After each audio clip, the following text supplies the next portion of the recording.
Réunion cellulaire du 19 septembre 2023.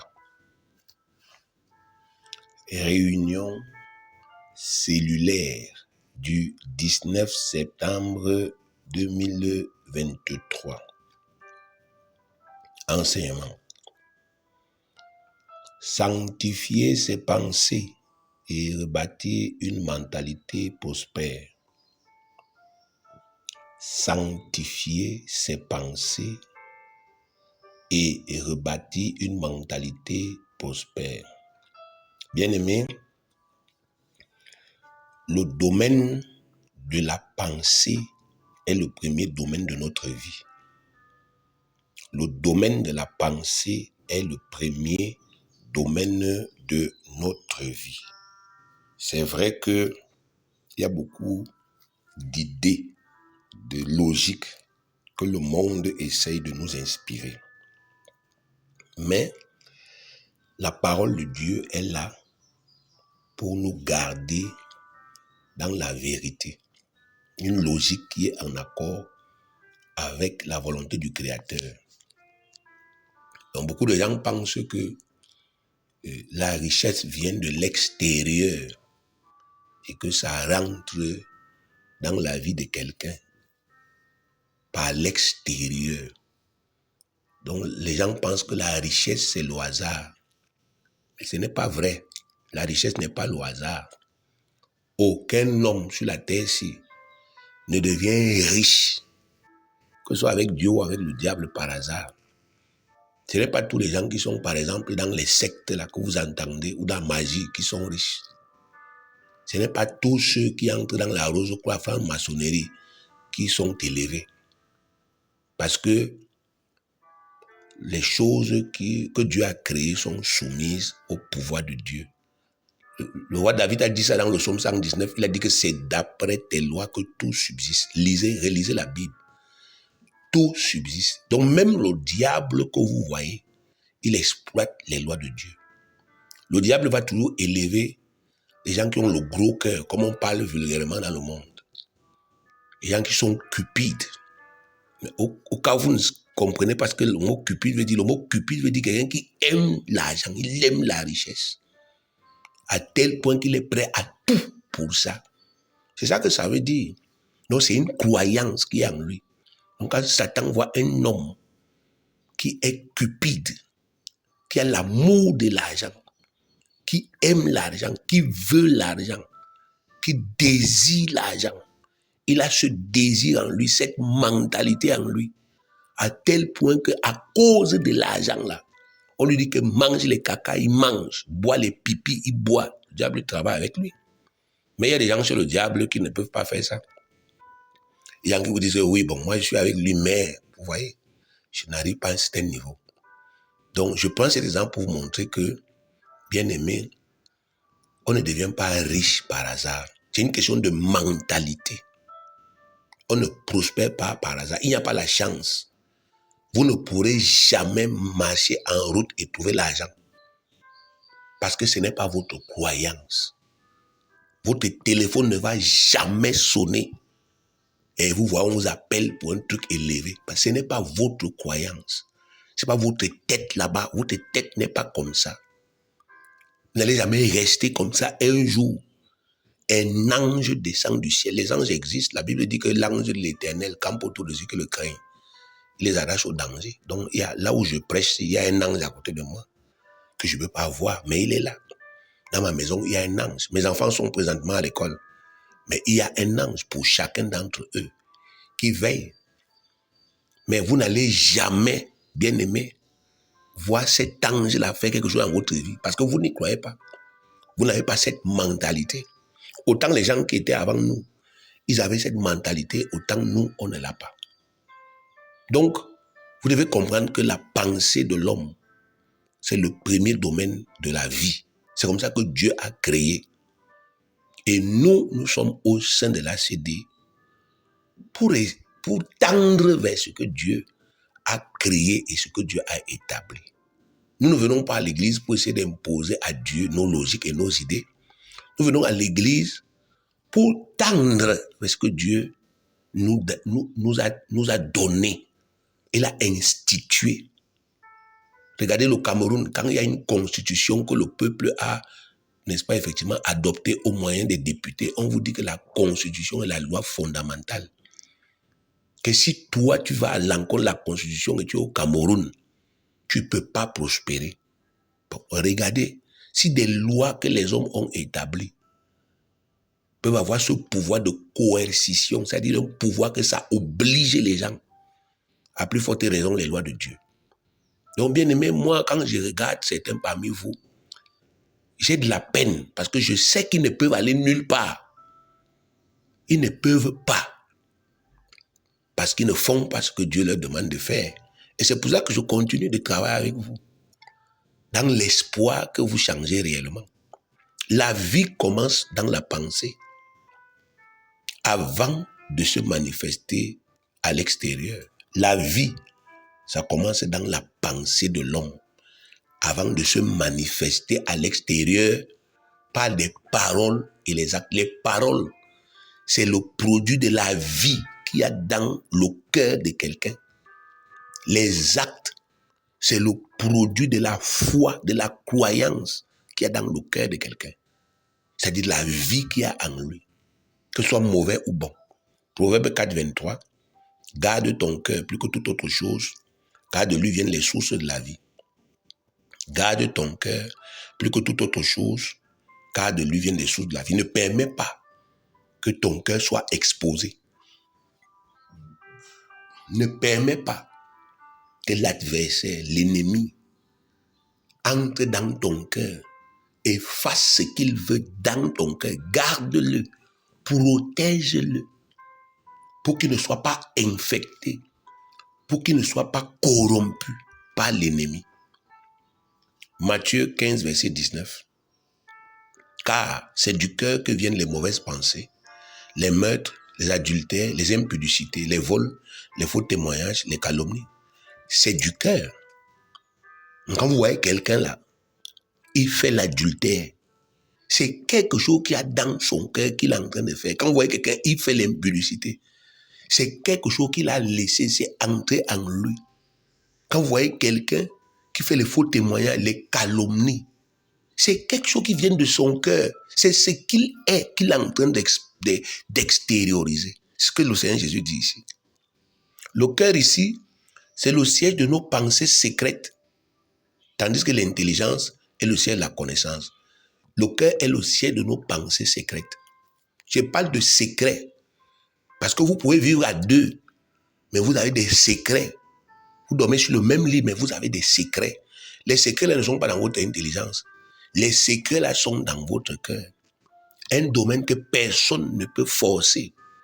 Le cœur est le siège de votre libre arbitre, le siège de votre volonté, le siège, n'est-ce pas, effectivement, de votre raison. Donc quand quelque chose entre là-bas, ça veut dire que c'est vous qui avez dit entre. Quelque chose ne peut pas entrer dans votre cœur sans votre autorisation. Mais les choses peuvent entrer dans votre intelligence sans votre autorisation. Parce que l'intelligence, c'est aussi la connaissance. Actuellement, pendant que je fais cet enseignement, je regarde, il y a des chaises devant moi. Je suis obligé de les voir. Il y en a des bleues, il y en a des blanches. Ça va dans mon intelligence, mais ça ne pénètre pas dans mon cœur. Donc, tout ce que je vois, tout ce que j'entends, ça va dans mon intelligence. Le siège de la connaissance, comme une espèce de banque de données. Mais maintenant, ce qui va dans mon cœur, c'est ce que moi, je décide d'accepter. Nous pouvons connaître des choses qui sont vraies, qui sont efficaces. Mais nous ne les acceptons pas dans notre cœur comme notre vérité. Mais chaque fois que nous acceptons une chose dans notre cœur, elle devient automatiquement notre norme. Elle commence naturellement à influencer positivement ou négativement notre vie. Voilà la différence entre le cœur et l'intelligence. Et voilà pourquoi il est indispensable que nous nous assurons que nos cœurs sont réellement prospères, des cœurs prospères. Et voilà pourquoi il est indispensable que, bien aimés, nous veillons sur nos cœurs. Parce que quand quelque chose entre dans mon cœur, bien aimé, ça va influencer automatiquement ma vie. Quand quelque chose entre dans mon cœur, quand quelque chose traverse le tamis qui existe entre mon cœur et mon intelligence, et ça entre dans mon cœur, ça va influencer ma vie. L'idée là qui est entrée, ça va devenir une parole. Donc ça va d'abord devenir une croyance en moi. Ça va devenir une croyance. Donc je vais commencer à développer une croyance selon l'idée qui est entrée. Et la croyance là va devenir une parole. Et la croyance là va devenir un acte. Satan connaît ce processus. C'est pour cela, bien aimé, que son travail est d'entrer dans les cœurs des gens avec des idées. Je vous ai souvent posé la question de savoir pourquoi quelqu'un est en train de vous calomnier depuis 10 ans. Vous n'êtes pas au courant. Pourquoi c'est 10 ans plus tard que Satan veut à tout prix que vous entendiez ce que quelqu'un a dit de vous il y a 10 ans. Alors que depuis les 10 ans là qu'il vous calomnie, vous vivez. Sa calomnie ne vous a jamais empêché de respirer. Vous vous levez, vous priez. Sa calomnie ne vous a jamais empêché de prier. Vous vous levez, vous envoyez vos enfants à l'école. Sa calomnie n'a jamais empêché vos enfants d'aller à l'école. Vous vous levez, vous faites votre travail. Sa calomnie ne vous empêche pas de travailler. Mais 10 ans plus tard, Satan se démène comme un chien pour que vous entendiez les calomnies, les injures, les moqueries, ainsi de suite. Mais au lieu que vous posez la question de savoir, mais pourquoi un tel acharnement? Pourquoi les gens cherchent à tout prix que je sois au courant de ce qu'eux, ils disent de moi? Qui est derrière ça? Et quel est le but? Non, mais vous ne réfléchissez pas. Dès que vous entendez, vous vous enflammez. Dès que vous entendez, ça devient les sujets, vos sujets de conversation. Vous vous asseyez, vous parlez, vous partagez, vous je ne sais pas quoi, vous vous extasiez dessus, et patati et patata, bien aimé. Et ça commence à développer des mauvaises choses en vous. Et vous avez la prétention de dire que vous marchez par l'esprit. Vous voyez? Donc Satan est capable de vous renverser comme il veut. Pourquoi? Parce qu'il connaît ce principe. Donc aujourd'hui, nous devons nous assurer, bien aimé, que nous avons des cœurs propres, des cœurs prospères, des cœurs qui peuvent produire la prospérité dont nous avons besoin. La prospérité vient du cœur. Je dois m'assurer que j'ai un cœur pareil. Des cœurs, bien aimés, qui peuvent favoriser l'accès à la prospérité. Des cœurs qui peuvent nous permettre de nous enrichir, de prospérer, d'accéder au mariage, d'accéder à l'argent, d'accéder à l'élévation, d'accéder, n'est-ce pas, effectivement, à la bénédiction. Parce que personne, bien aimé, ne peut aller au-delà de ce qu'il y a dans son cœur. 3 Jean 2, que vous connaissez, dit: bien aimé, je souhaite que tu prospères à tous égards et sois en bonne santé, comme prospère l'état de ton âme. L'état de ton âme. L'âme fait partie, le cœur fait partie de l'âme. Donc, si tu n'as pas une âme prospère, un cœur qui est prospère, tu ne peux pas prospérer. C'est important que tu comprennes cela. Aujourd'hui, nous entamons une démarche qui doit aboutir dans les plus courts termes, les plus courts délais. On n'a plus envie que ça dure. Donc, on dit dans les plus courts termes, à la naissance d'une nouvelle ACD, qui ne sera plus Association chrétienne pour le développement, mais Assemblée chrétienne pour la dévotion à Dieu, à Jésus-Christ et au ministère de la réconciliation. Nous estimons que Dieu nous a approuvé que en croyant, on peut se développer. Donc, on n'a plus besoin de passer notre temps là à courir. Oh, Seigneur, développe-moi, développe-moi. En nous donnant la parole, il nous a déjà développé. Donc, aujourd'hui, Dieu a besoin de dévotion. Toutes choses concourant vraiment au plus grand bien de ceux qui aiment Dieu, nous pouvons dire merci à Dieu de ce que nous sommes définitivement débarrassés aujourd'hui de tous les faux frères et de tous les faux sœurs qui nous pourrissaient la maisonnée et qui empêchaient la construction d'une réelle unité de cœur et de but au sein de l'RCD. Vous savez que depuis 2 ans, l'objectif que nous poursuivons, c'est la construction d'une vraie assemblée, là où les gens sont un cœur, une âme. 2 ans. Bon, comptez donc, depuis 2022, nous sommes déjà en train de finir 2023, et regardez les gens avec lesquels on a marché. Est-ce qu'on était un cœur? Vous pouvez encore rentrer en arrière. depuis 2021 et regardez les gens qui étaient au milieu de nous. Quand on a dit non, un cœur, une âme, un même cœur, une même pensée. Il y a une église là où 5 personnes sont assises dans une cellule. Elles prient les unes pour les autres. Il y a les résultats. Et regardez, depuis 2 ans, depuis qu'on a commencé à faire ce travail, regardez quels sont les gens qui étaient au milieu de nous.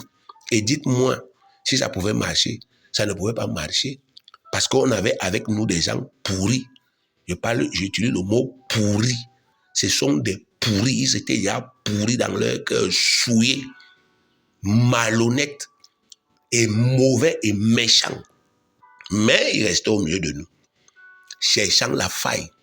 Donc Satan les maintenait là, parce qu'il fallait à tout prix gâter ce travail que nous étions en train de faire.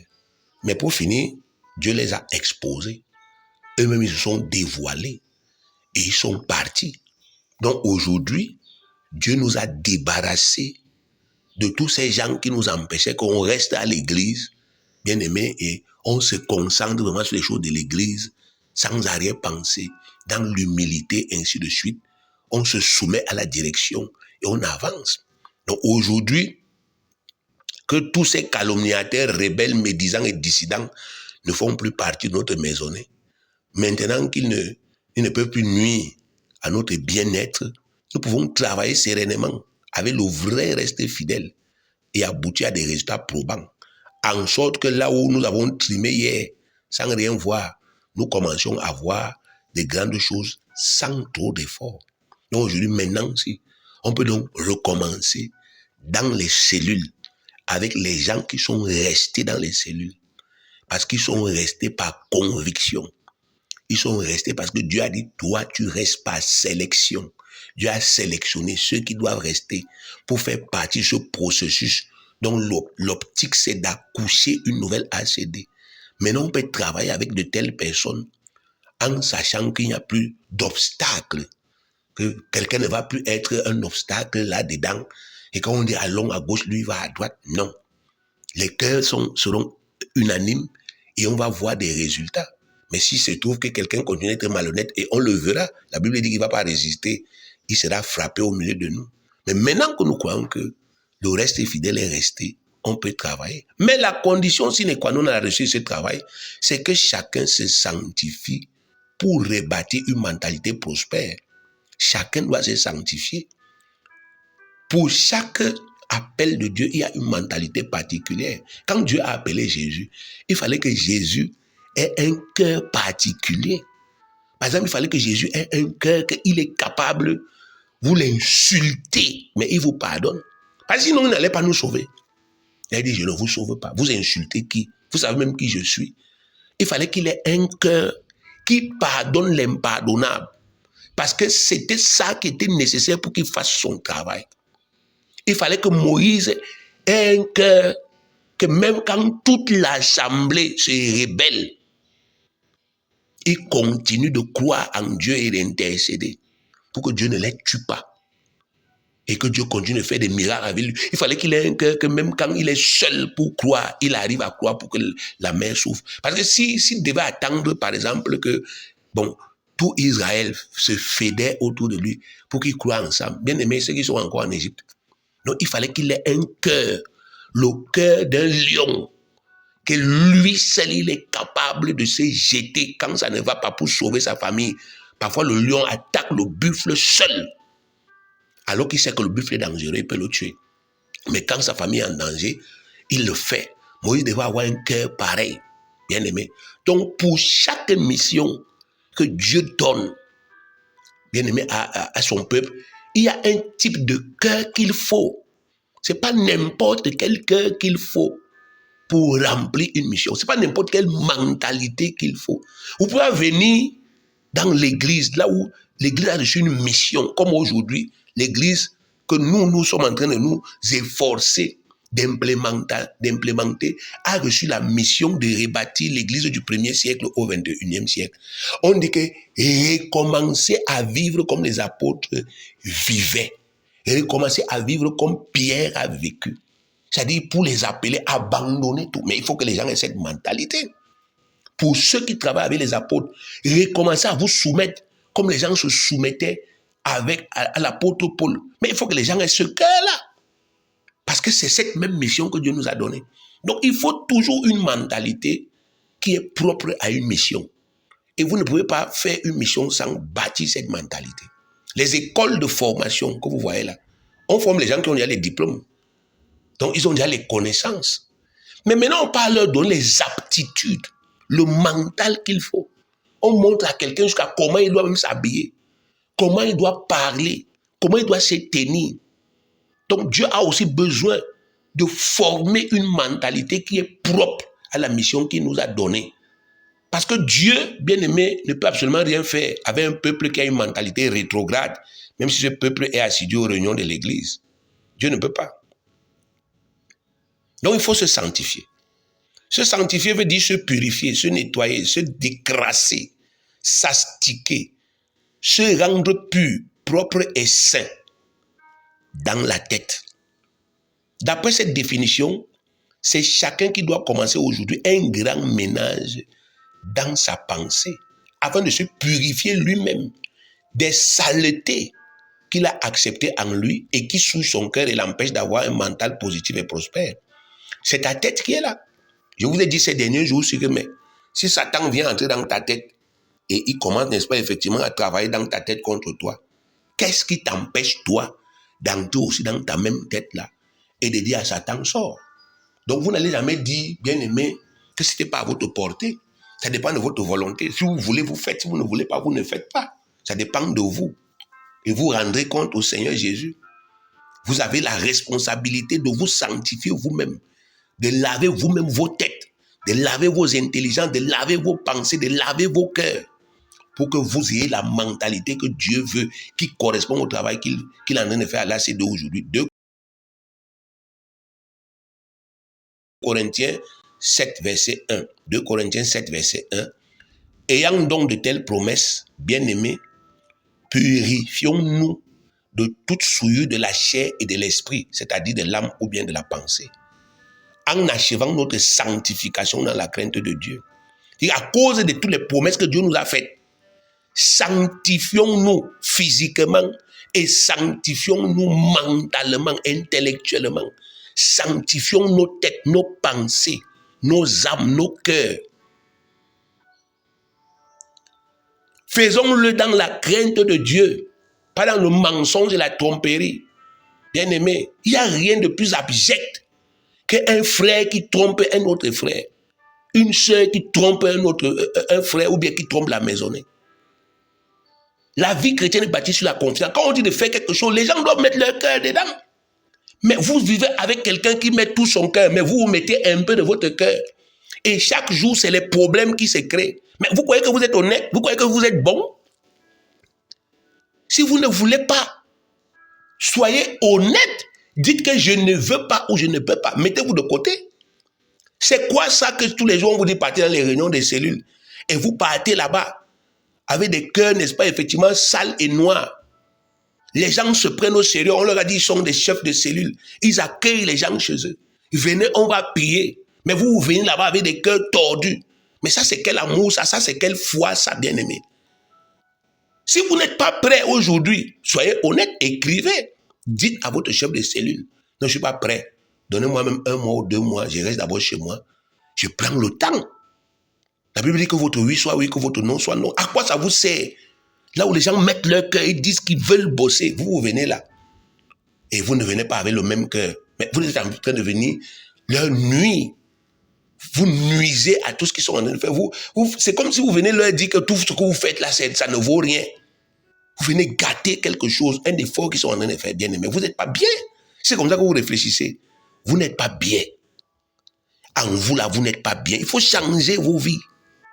Jacques 1, verset 21. C'est pourquoi, rejetant toute souillure et tout excès de malice, recevez avec douceur la parole qui a été plantée en vous et qui peut sauver vos âmes. Rejetant toute souillure et tout excès de malice. C'est qui doit réagir? C'est vous. En acceptant avec douceur la parole. Pas en contestant, en discutant tout le temps. On vous montre un ordre. Et mon enfant marche comme ça, ma fille marche comme ça. Mais toi, tu es tout en train de discuter. Il n'y a pas la douceur en toi. Tu es rebelle, tu n'es pas l'agile, tu es le caillou. Mais qu'est-ce que vous voulez qu'on fasse? C'est pour ça qu'il y a des gens que Dieu enlève. Il dit que toi, quitte. Tu es déjà mauvais. Tu empêches mon travail. Il dit pas, va te reposer, va dormir. Dis donc, va dormir. Tu es déjà mauvais. Comment tu peux continuer jusqu'à présent? Tu vois l'importance du combat que je vous ai donné. Tu vois les ennemis que vous avez. Et toi, tu viens encore être un ennemi au-dedans. Vous avez des ennemis dehors qui souhaitent votre malheur, qui veulent votre échec. Des gens que si on leur dit aujourd'hui que vous êtes mort, ils vont chanter. Si on leur dit aujourd'hui que vous avez fait naufrage, ils seront heureux. Tu as déjà des ennemis pareils. Mais tu as aussi des frères avec lesquels Dieu t'a dit non, reste avec les frères ici, priez ensemble. Et c'est toi qui viens encore nuire aux prières qu'on fait pour ton bonheur. Mais bien aimé, tu es pire que ceux qui sont partis. Donc, il faut renouveler ton intelligence. Alors, premièrement, vous tous qui avez à un moment donné accepté l'idée que vous pouvez utiliser des raccourcis comme le concubinat ou la fornication pour vous marier et pour fonder une famille, vous devez vous sanctifier de ça, car c'est juste de la malice et non de la sagesse. Si l'idée là est venue, toi qui es à l'église, à l'ACDC, si c'est venu dans ta tête, il faut déjà que je me marie, et que tu t'es levé connaissant la volonté de Dieu, tu as commencé à vivre au sein de l'ACD, dans la fornication, le concubinage, parce que tu voulais forcer la main à Dieu. Dieu te dit que l'idée là, que tu as matérialisée là, s'appelle un excès de malice. Tu as été excessivement malicieux, malin. Ce n'était pas de la sagesse, c'était la malice. Si tu as échoué, rends grâce à Dieu parce que tu as échoué et rejette cette idée. Vous devez vous nettoyer vos cœurs de ce sale mensonge, car ça ne vous apportera jamais rien d'autre que des échecs, des regrets et de la frustration.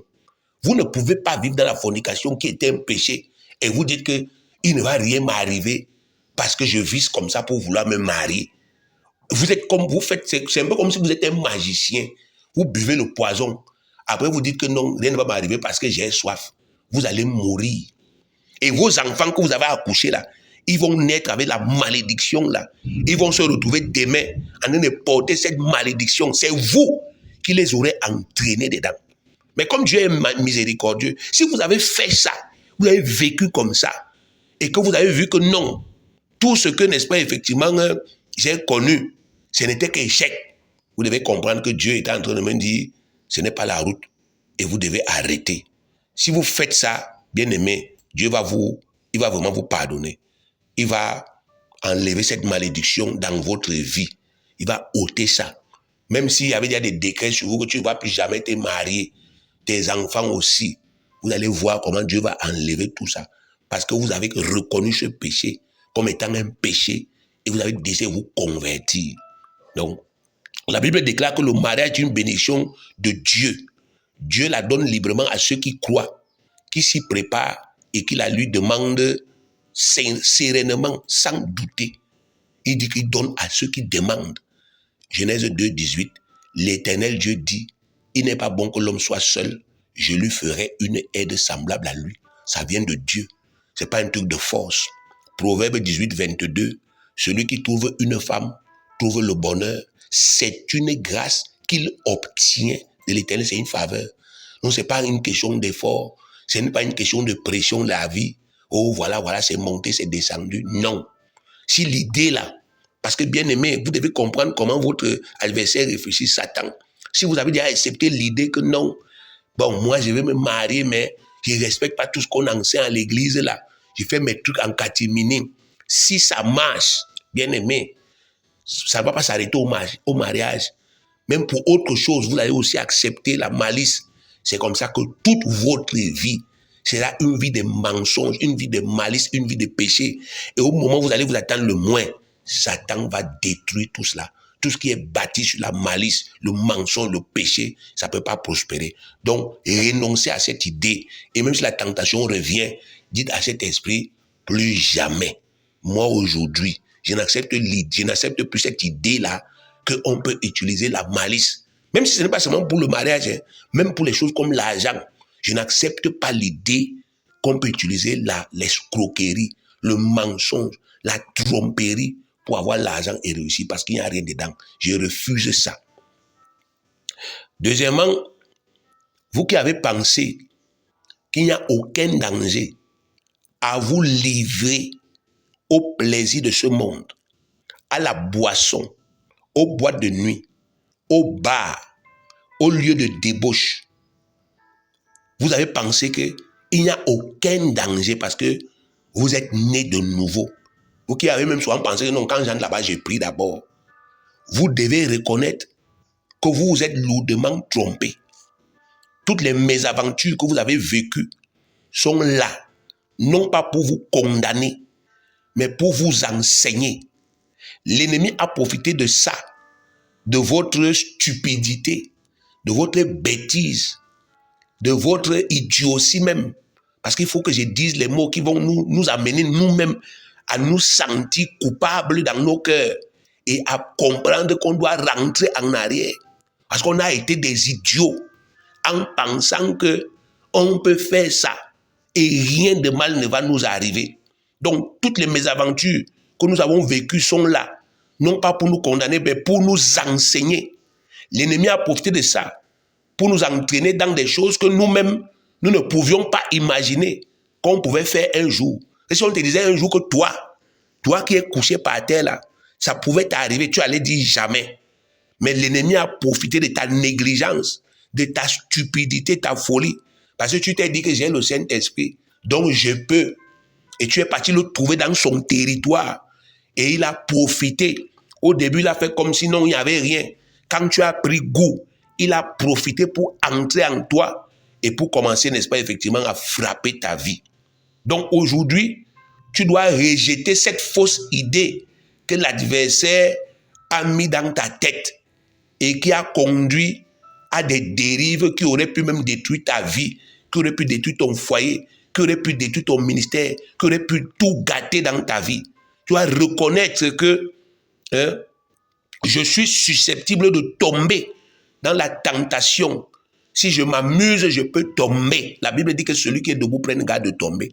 Peu importe le nombre d'heures que tu passes à parler en langue, tu es susceptible de tomber. Si tu te retrouves dans les endroits, des milieux contrôlés par des démons, des milieux où on boit le vin, où on écoute les musiques du monde, des milieux où les femmes s'habillent légèrement, elles montrent leurs seins, elles montrent leurs fesses dehors, elles montrent tout ça.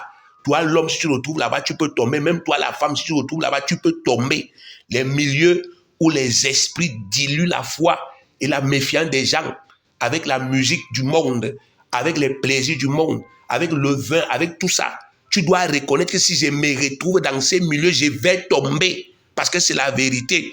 Et tu dois te protéger désormais au lieu de continuer à t'exposer inutilement et à permettre à un adversaire qui a vaincu de continuer à te spolier. Parce que la Bible dit que le voleur ne vient que pour dérober, égorger et détruire. Chaque fois que lui, il va avoir une faille dans ta vie, il va te faire du mal, bien-aimé. Donc tu dois te protéger.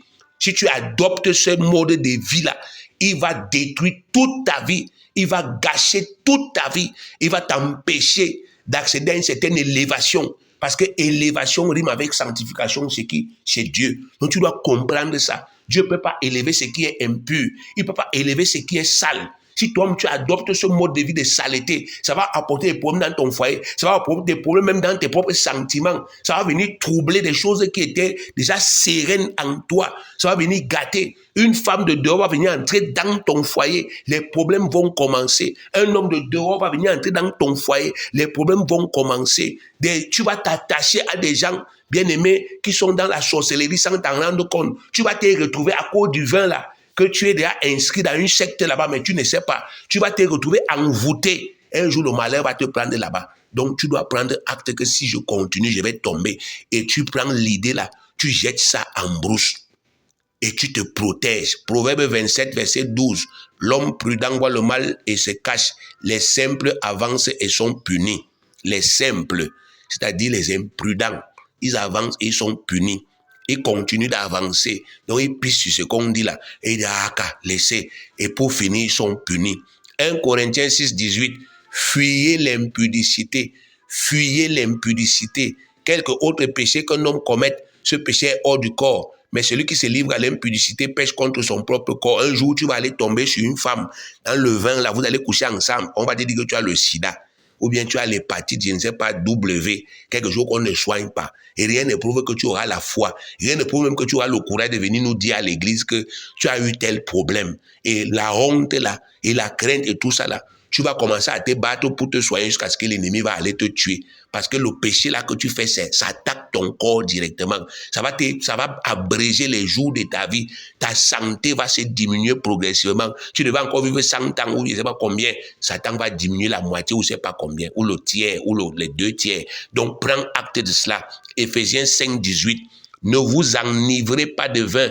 C'est la débauche. Soyez au contraire remplis de l'esprit. Donc, prends acte de ça.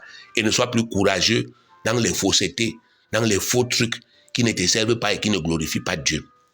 Troisièmement, vous qui êtes devenus des paresseux dans la prière, les paresseux dans la prière, des paresseux dans la discipline du parler en langue, des paresseux dans la méditation de la parole de Dieu, des gens incapables de tenir 1 heure dans une réunion sans dormir. Comprenez que vous êtes devenus des pires incrédules et que rien ne peut prospérer dans votre vie. Comprenez-le.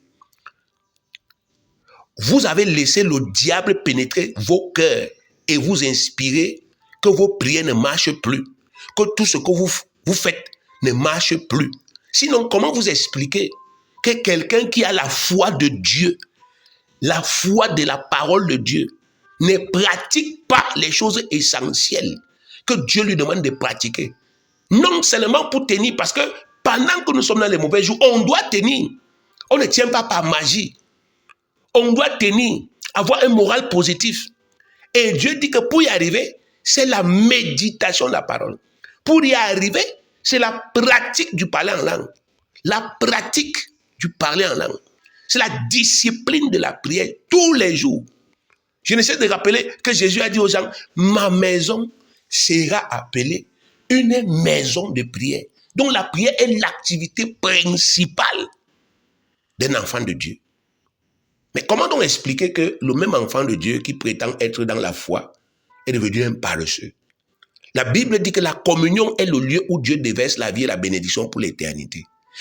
Comment donc expliquer que la même communion soit devenue, bien aimé, un endroit où les gens passent le temps à dormir? Ils entrent dans l'église de Dieu. Ils sortent de chez eux. D'autres marchent même à pied. Ils arrivent dans l'église. Ils s'asseyent. Ils dorment. Bien aimé. Pas une fois, pas deux fois. Des années. Bien aimé. On vous dit, asseyez-nous, asseyez-vous. Prenons un temps. Intercédons. Personne parmi nous ne sait si c'est vraiment le jour là que Dieu va faire le miracle.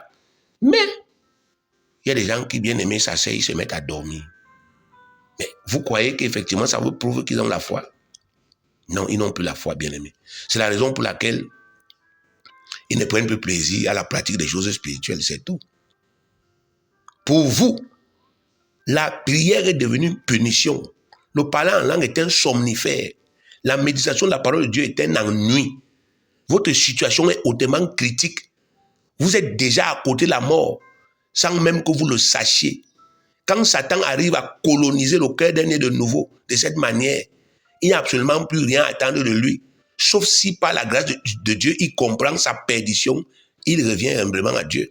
Proverbe 12, verset 27. Le paresseux ne rôtit pas son gibier, mais le précieux trésor d'un homme, c'est l'activité. Le paresseux, il ne fait pas l'effort qu'il doit faire pour que sa vie soit bien. Ce n'est pas qu'il n'a pas les moyens. Il a les moyens spirituels, mais il ne fait pas. C'est un paresseux. Il a le Saint-Esprit, il a la capacité de parler en langue, mais il ne pratique pas le parler en langue comme il faut. Il est paresseux. Il a la parole, mais il est paresseux. Paresseux. Il ne fait pas les efforts qu'il faut, mais il veut les miracles. Il veut que Dieu fasse des miracles. Par miracle dans sa vie. Mais le travail que Dieu lui demande de faire, il ne le fait plus. Bien aimé. La prière devient une sinécure, une punition pour lui. Jésus qui dit que priez, priez, priez, priez, ne vous assoupissez pas, ne dormez pas, priez. Lui-même qui ne parlait pas en langue, faisait des nuits de prière. Aujourd'hui, nous, on parle en langue. C'est la facilité. Je peux m'asseoir là, 6 heures, je parle, je prie, je prie. Mais souvent, vous ne savez même pas quoi faire. Vous ne savez même pas par où commencer à chasser. Mais on a le parler en langue. Asseyez-vous, parlez en langue. Laissez l'esprit travailler. Mais aujourd'hui, bien aimé, on a encore besoin, n'est-ce pas, effectivement, de crier. Ça prouve que la mentalité n'était pas encore propre. Il faut vous laver, il faut vous nettoyer. Parce que cette nouvelle église n'a plus besoin de ces anciennes manières de faire. Donc, lavez-vous. Ou bien écrivez à vos dirigeants. Mettez-vous de côté vous-même. Afin de ne plus être des sujets de scandale, de colère, d'irritation pour les autres, de troubles pour les autres. S'il y a 2 ou 3 qui sont prêts à payer le prix, laissez-les payer. Vous qui ne voulez pas, qui pensez qu'on perd du temps là, mettez-vous d'abord de côté. Dieu va vous convaincre. Quatrièmement, enfin, vous qui êtes devenus des faibles d'esprit. Il y a une différence entre le paresseux et le faible d'esprit. Vous qui êtes devenus des faibles d'esprit. Des gens qui n'arrivent pas à tenir ferme pendant une seule petite journée. Des gens qui se démoralisent chaque fois que la tentation survient. Des gens qui sont toujours déprimés, tristes, moroses, sans joie. Sachez que vous êtes déjà morts, quoique vivants. Ce que vous reflétez là, vos visages, vos faces là, c'est la mort. C'est exactement le même reflet de la mort. Si vous doutez, allez filmer un cadavre et comparez la face du cadavre là avec votre face. Vous allez voir qu'il n'y a aucune différence. Vous êtes déjà mort. À un moment donné de votre vie, bien que vous ayez le Saint-Esprit, bien que vous parliez en langue, vous avez choisi de croire que vous n'êtes rien et que vous ne pouvez rien. C'est votre choix. Satan est venu vous dire que vous n'êtes rien et que vous ne pouvez rien. Vous avez accepté. C'est ça qui vous a tué petit à petit. Ça vous a tué à petit feu. Aujourd'hui, vous êtes là à attendre des miracles auxquels vous ne croyez plus du tout. Oh Seigneur, vraiment, si quelque chose peut arriver dans ma vie, quelque chose n'arrive pas par hasard, bien aimé. Tout ce que vous attendez là, ce n'est pas le produit du hasard, c'est le produit de la foi. Allez dans la Bible. Des gens ont lutté dans les pires moments de leur vie. On dit à quelqu'un, tu es maudit. Il n'y a rien de mal dans ta vie. Il dit, arrière de moi, Satan. Je suis béni de toutes sortes de bénédictions spirituelles dans les lieux célestes. Je parle en langue. J'adore Dieu en esprit. Je fais partie du Gotha, des vrais adorateurs. Même ton pape que tu as sur la terre ici, il ne fait pas ce que moi je fais. Malgré sa gloire terrestre, son argent, malgré sa richesse, il n'a pas le pouvoir de poser la main sur un malade guéri. Lui-même, quand il est malade, il part à l'hôpital. Moi, j'ai la santé en moi. On voit comment les gens luttent parce que cette foi est en eux. Mais vous êtes les rois de la déprime. Un petit truc arrive comme ça, vous êtes tombé. On compte sur vous, on se dit que bon, comme on s'est séparé le samedi après le culte là, le moral est bon. Toute la semaine, on apprend que, oh, il n'a même pas pu faire ceci, elle n'a même pas pu faire comme ça, parce que Satan est venu entrer dans sa tête, parce qu'un esprit encore venu lui dire que, oh, tu n'es rien, ta vie est montée, ta vie est descendue. Vous êtes déjà mort. Bien aimé, si vous ne faites rien, tant pis pour vous.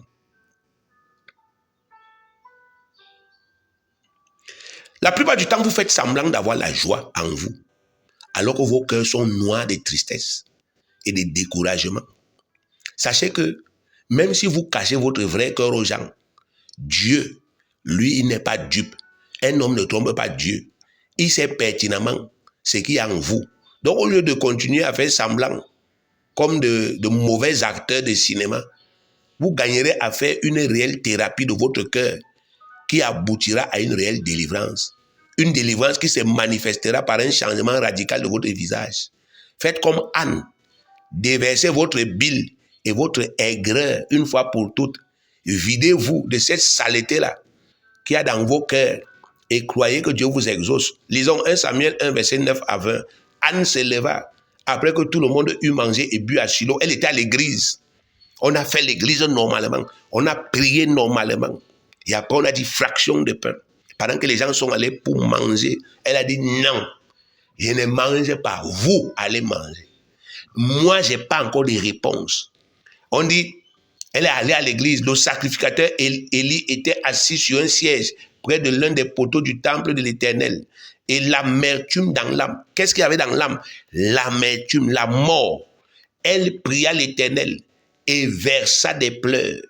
Elle fit un vœu en disant, Éternel des armées, si tu daignes regarder à l'affliction de ta servante, si tu te souviens de moi, et n'oublie point ta servante, et si tu donnes à ta servante un enfant mâle, prière claire, je le consacrerai à l'Éternel pour tous les jours de sa vie, et le rasoir ne passera point sur sa tête. Comme elle restait longtemps en prière, donc elle est restée longtemps en prière devant l'Éternel, sans se soucier de la nourriture, du couscous, je ne sais pas quoi. Élie, le sacrificateur, observa sa bouche. Anne parlait dans son cœur et ne faisait que remuer les lèvres, mais on n'entendait point sa voix. Élie pensa qu'elle était ivre et lui dit, jusque à quand seras-tu dans l'ivresse? Fais passer ton vin.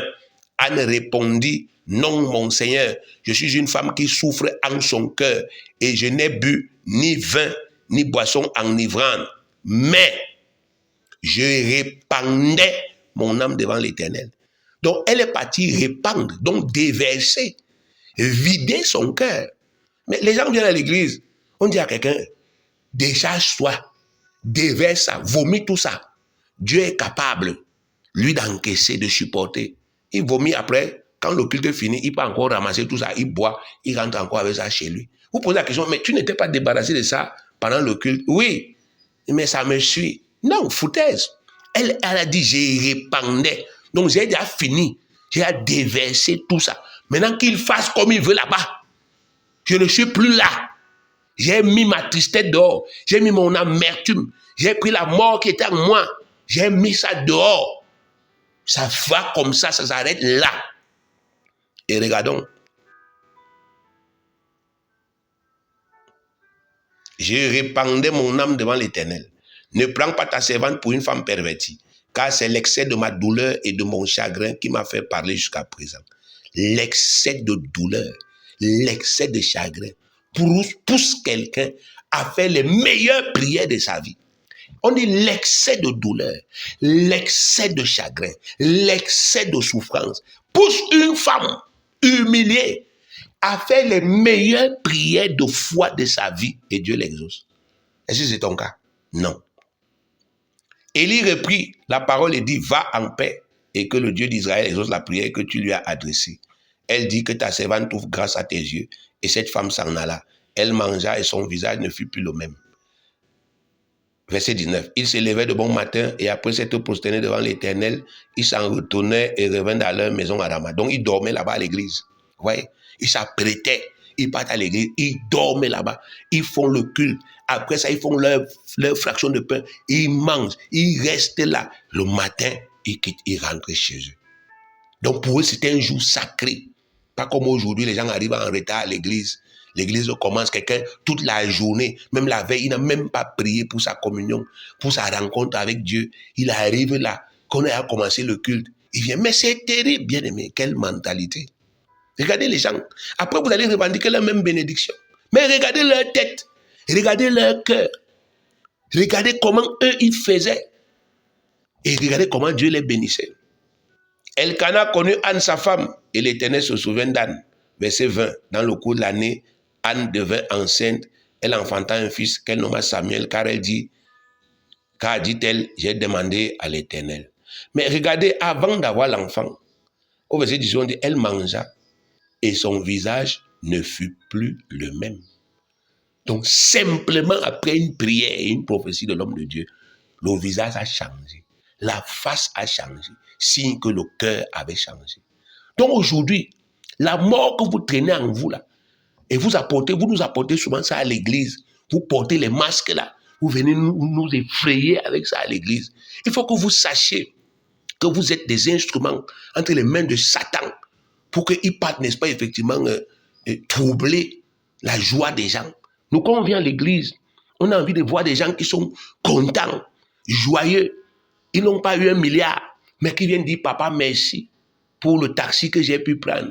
Merci, c'est dur dans moi ces jours-ci, mais merci parce que j'ai mangé. Papa, je n'ai pas encore payé mon loyer, Mes enfants ne sont même pas encore à l'école. Mais merci pour la grâce. On veut voir les gens qui sont heureux. Papa, tout ce qui était demandé là, je n'ai pas encore eu. Mais merci pour l'assurance que tu me donnes. Donc, des gens qui viennent exprimer leur joie. Mais on voit toujours des gens tristes, avec les visages attachés. Des gens, n'est-ce pas, effectivement, qui ont une face gâtée. Bien-aimés, ils sont déjà morts. Donc, si vous voulez faire partie de ce que nous sommes en train de bâtir là, changez. Si jusqu'à présent, vous marchez sur vos deux pieds, c'est parce que Dieu est bon. Mais il faut que vous changez vos cœurs. Si vous ne vous sanctifiez pas, vous ne vous débarrassez pas de ces choses-là, bien-aimés, vous allez être débarrassés. Donc Dieu va vous mettre de côté. Il va vous dire, vous êtes impurs. Parce que la vie de l'homme, c'est d'abord son cœur. La vie de l'homme, c'est son âme. La vie de l'homme, c'est sa pensée. La vie de l'homme, c'est ses sentiments. La vie de l'homme, c'est sa mentalité. Et pour faire ce que Dieu voudrait que nous fassions aujourd'hui, rebâtir une nouvelle ACD, nous avons besoin des gens qui ont une nouvelle mentalité. Et c'est ce travail que nous avons commencé à faire. Donc, si chacun de nous prend la décision de devenir honnête envers Dieu, honnête envers lui-même, honnête envers ses frères, je suis persuadé qu'il fera un travail profond qui aboutira à une réelle sanctification de son cœur. Ainsi, notre maisonnée pourra réellement se métamorphoser et commencera à entrer dans sa gloire cette année au nom de Jésus-Christ.